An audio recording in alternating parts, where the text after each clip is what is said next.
Regresamos a esta primera edición de Radio Análisis, son las 9:38 y saludamos de inmediato a nuestros amigos y amigas de Fundación Sol porque estamos en este espacio que tienen semanalmente, en esta ocasión, la investigadora Venus Reyes, a quien le damos la bienvenida. ¿Cómo estás, Venus? Buenos días, bienvenida de vuelta acá a la red. Buenos días, muchas gracias. Estoy muy bien y muy feliz de estar aquí nuevamente. Qué bueno, y vamos a hablar respecto de empleo, que sabemos es un tema que constantemente estamos abordando con la gente de la Fundación, pero particularmente respecto de un aspecto en puntual, que es la calidad del empleo, la calidad de los empleos que se generan, etcétera, etcétera, y cómo eso en el fondo se va conversando también con otros aspectos que tienen que ver con nuestro día a día. Partamos quizás, Venus, por hacer una revisión general respecto de la situación actual en torno a la calidad del empleo en nuestro país. Uh-huh. Bueno, el diagnóstico es claro, ¿cierto? Aquí lo hemos dado en varias oportunidades desde la Fundación Sol. Aquí hay un deterioro importante de la calidad del empleo. Durante la pandemia se perdieron más de 2 millones de empleos y actualmente faltan algo así como más de 292.000 empleos solamente para recuperar el nivel previo a la pandemia. Uh-huh. Y pensemos también en las cifras de este desempleo, ¿cierto? El desempleo llega al 8,7% en el trimestre de mayo, junio, julio de este año. Y al ver las personas que están desempleadas, vemos grupos que son bastante interesantes de analizar, ¿cierto? Porque nuevamente están las mujeres que tienen mayor desempleo que los hombres. Las mujeres alcanzan un 9,7% de desempleo, mientras que los hombres se mantienen en el 7,9%. Por otra parte, están también las personas migrantes, que su tasa de desempleo supera el promedio nacional. Ellos están en un 9,4%. Esto significa algo así como casi 93.000 personas migrantes que se encuentran desempleadas. Y por otra parte también un tercer grupo son las personas jóvenes, y especialmente las personas jóvenes profesionales. Aquí estamos hablando de un concepto que es el subempleo profesional, uh-huh. ¿Cierto? El subempleo profesional es cuando las personas que han tenido carreras de educación superior, digamos, están empleadas en ocupaciones que no requieren esa calificación. Uh-huh. Entonces, de alguna manera, el subempleo profesional nos muestra una realidad también de la educación, ¿cierto? Cómo la educación superior se ha ampliado, hay muchas personas que han optado a títulos. Esto implica desde luego un gran esfuerzo para los hogares, muchas veces son las primeras generaciones en sus familias donde tienen un título profesional, pero este aumento explosivo de profesionales, de personas profesionales, no se condice con la realidad del mundo del trabajo en Chile, ¿cierto? Uh-huh. Porque vemos que casi 1,2 millones de personas, es decir, el 31,1% de las personas jóvenes profesionales no trabajan en lo que estudiaron.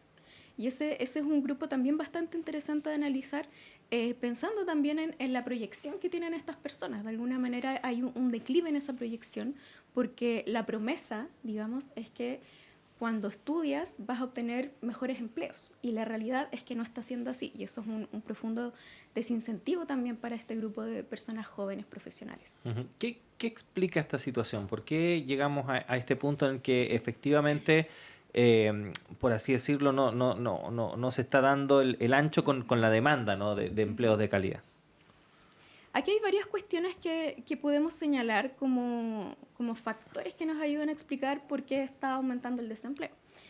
Por una parte están aquellos estructurales, que son ya cuestiones que hemos diagnosticado desde hace varios años, que es el deterioro del empleo, y por otra parte algunos factores coyunturales, ¿ya? Entre los factores estructurales está desde luego el crecimiento, ¿cierto? Es importante crecer, eso es algo que constantemente está en el debate, ¿cierto? Es importante crecer y tener empleos, pero aquí siempre ponemos el énfasis, tal como mencionabas tú, Claudio, al principio de la entrevista, el énfasis en la calidad de este empleo, qué tipo de empleo estamos generando. Y actualmente solamente el 27,3% de los empleos recuperados post-pandemia, de esta gran cantidad que nos falta recuperar, ¿cierto?, para llegar a los indicadores previos al peor momento de la pandemia, solo el 27,3% son protegidos. Uh-huh. ¿A qué nos referimos con el empleo protegido? Empleo que de verdad sea de calidad. O sea, empleos que tienen un contrato escrito, que te permiten vacaciones, que te permiten tomarte licencias médicas si te enfermas, que tienes tus derechos, digamos, escriturados y consagrados en un empleo. versus los empleos informales, ¿cierto? Que están en la informalidad y un intermedio, si se quiere, que es como un grupo de aquellos empleos que calificamos como endebles, es decir, aquellos empleos que parecen formales, ¿cierto? Que están dentro de la formalidad, pero a la vez no tienen todos los derechos garantizados. Y por eso es importante pensar que esta distribución, de que sea menos de un tercio solamente de los empleos protegidos, nos hace pensar que, bueno, el empleo que se está recuperando desde la pandemia, desde el peor momento de la pandemia hasta ahora, no está siendo de calidad. Eso por una parte es bien importante. Y por otra parte, ¿por qué la calidad es tan importante también? Porque los empleos que no son de calidad ante situaciones difíciles son los primeros empleos que se destruyen. Entonces, tener empleos de calidad también permite una proyección, permite la proyección no solamente de las personas dentro del empleo, sino también de la vida misma, ¿cierto? Permite otros emprendimientos, permite de alguna manera asegurar un nivel de calidad de vida para los hogares. Y eso con empleos que no son de calidad no se da. La calidad es fundamental para hablar de los empleos que se están creando. Y por otra parte también los empleos duran poco y pagan mal. Duran poco porque si observamos los datos, ¿cierto? La mitad de los empleos con contrato indefinido duran 18 meses o menos. O sea, igual son periodos bien cortitos, ¿cierto? Y a la vez pagan mal porque la mitad de las personas en Chile gana menos de 583.000 pesos líquidos. Entonces, esa realidad, ¿cierto?, del empleo es algo que hemos diagnosticado, pero nuevamente es bien importante hablar de la calidad. Y por otra parte, dentro de estos factores estructurales también está el shock de la pandemia. Nuevamente, no nos hemos recuperado, todavía faltan muchos empleos que recuperar. Y la pandemia también llevó a que muchas personas pasaran a la inactividad, es decir, que salieran del mundo del trabajo y esa inactividad que aumentó tampoco se ha recuperado. Y por otra parte están los factores más coyunturales, ¿cierto? Por una parte los costos laborales y por otra parte también el complejo panorama internacional, ¿cierto? Bien, con harta incertidumbre y que ha generado también grandes conflictos geopolíticos, ¿cierto? Y grandes restricciones comerciales que desde luego afectan a la economía. Y por otra parte, el costo laboral no es algo menor, ¿cierto? Pensemos en que el costo laboral efectivamente aumenta, el índice real de remuneraciones así lo demuestra, pero también es importante pensar en que si seguimos viendo el empleo como un costo y no viendo la real magnitud de la importancia de tener empleos de calidad, si seguimos viendo los empleos como costo, entonces nunca va a haber una preocupación real por el bienestar de la clase trabajadora. Precisamente orientado en eso último, ¿no? En mejorar el bienestar de los trabajadores, de las trabajadoras. ¿Cómo se sale de esto? Porque efectivamente se dan muchas recetas para aumentar el número de puestos de trabajo o disminuir el número de desempleados, pero poco se profundiza en precisamente la calidad de esos empleos. Como que la preocupación está en reducir el porcentaje, pero a cualquier costo, por decirlo de alguna forma. ¿Cómo se puede salir de eso? Bueno, también hay un punto importante que se ha dado en el debate público. El gobierno ha dicho que ha disminuido la informalidad, perdón. Y efectivamente es así, ha disminuido la informalidad, pero también, como decía anteriormente, no basta solamente con disminuir la informalidad, porque está este grupo intermedio, ¿cierto? Aquellos empleos endebles que no necesariamente tienen garantizados todos los derechos. Entonces, por una parte es eso, por una parte está bien, estamos avanzando en disminuir la informalidad, pero por otra parte avanzar realmente en obtener calidad de los empleos es un punto clave. Y por otra parte también está el tema del crecimiento, ¿cierto? Ya lo había mencionado un poquito más atrás, pero ahora me gustaría detenerme en este tema. Es importante crecer, eso indudablemente es importante crecer, pero también este crecimiento no llega a todas las personas por igual. Y cuando vemos en las personas a las que no llega, ahí está también la clase trabajadora.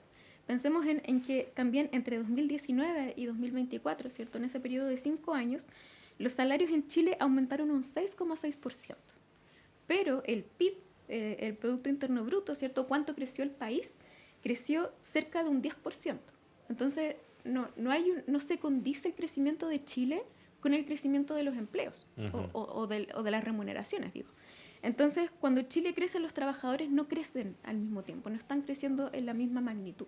Y eso nos demuestra entonces que que es la pregunta que siempre nos hacemos, ¿cierto? ¿Quién crece cuando Chile crece? Y ahí la respuesta no son los trabajadores, no están creciendo al mismo ritmo. ¿Y cuál es una de las fórmulas que se ha probado, incluso con el panorama internacional, para hacer frente a este tipo de cosas? Es precisamente la negociación colectiva ramal. Lo hemos venido hablando aquí, ¿cierto? En varias oportunidades. La negociación colectiva por rama es fundamental para que la clase trabajadora pueda recuperar poder, ¿cierto? Aumentar su poder de negociación. Esto a la vez permite aumentar los salarios, permite que aumente la equidad entre los trabajadores y trabajadoras. Y también en muchos países se ha demostrado, los países que siempre miramos, ¿cierto? Uruguay, Alemania, España, los países que tenemos como referentes, que son nuestros amigos en la OCDE, en este club de países ricos, esos países tienen negociación colectiva ramal y también demuestran grandes niveles de empleo, o sea, buenas tasas de ocupación, bajas tasas de desocupación. Entonces, si bien esto no nos habla de una correlación necesariamente, sí nos permite hablar de que son cuestiones que pueden coexistir, ¿cierto? La negociación colectiva ramal coexiste con buenos niveles de empleo, coexiste con menores niveles de desigualdad y coexiste desde luego con una clase trabajadora con más fuerza.